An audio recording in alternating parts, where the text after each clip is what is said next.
brake tip. Ito naman yung BK Rush. Yan, BK Rush po yan. Yan. Kakabitan natin ng brake tip. Yung ikakabit naman natin ay Kamoysay. Yan. Kamoysay. Okay. Gaya ng dati, siyempre natanggal ko na yung dating tip. At bago natin siya lagyan ng tip, kailangan lagyan natin ng masking tape para hindi matapunan ng pandikit yung ferrule or yung carbon shaft. Kailangan kasi may tayo dito.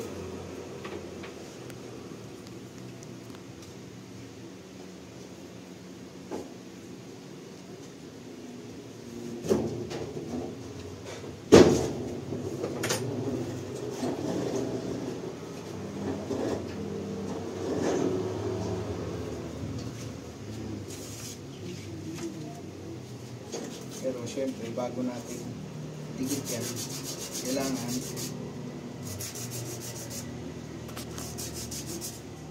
maliha rin natin yung tip para kapit na kapit siya.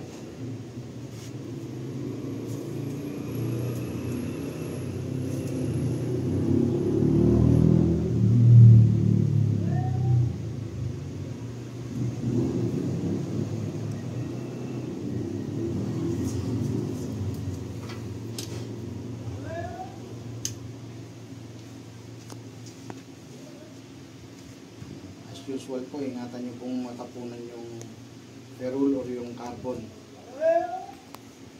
ng glue para hindi kayo mahirapan pag-alis. Pero susunod na video po, ituturo ko rin sa inyo kung paano alisin yung mga natapon na glue dito sa carbon.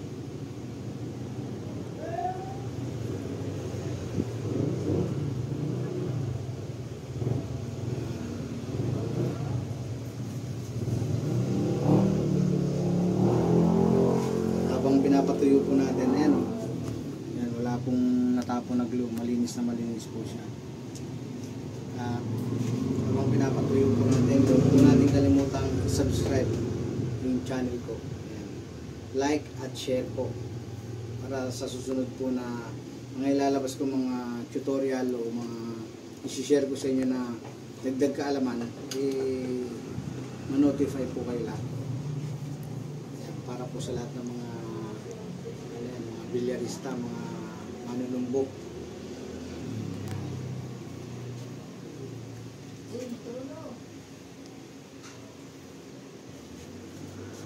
Yan. Kaya po pa rin po ng dati. Ito pa rin yung pamamaraan natin para maingatan yung ferrule. Kahit anong brake tip po, ginagamitan ko lang itong brake tip.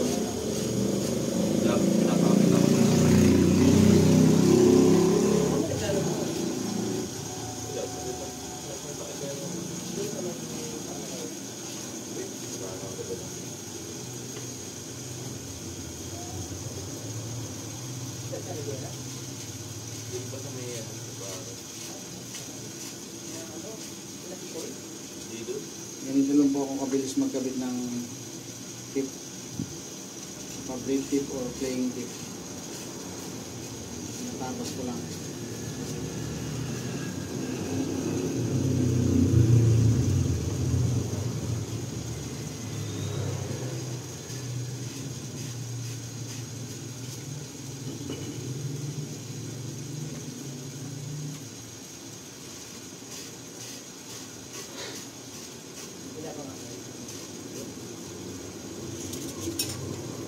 Yan po, walang kasalat-salat yan. Kapit natin. Walang kagas-gas-gas yung ferrule niya. Hindi natatamaan ng liga. Yung shape naman. Bahala po kayo kung anong gusto yung shape. Saan kayo komportable. Pero kadalasan po kasi yung ginagamit ng mga champion natin, semi-flat.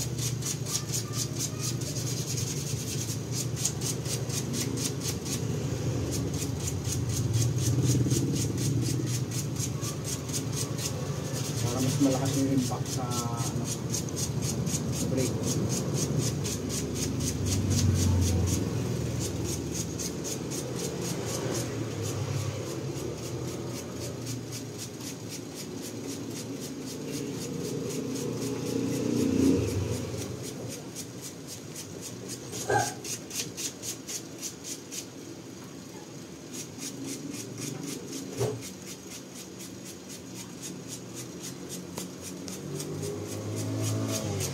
Yan. Tapos na po kagad yun. Yan. Huwag pong kalilimutan mag-subscribe sa channel ko. Yan.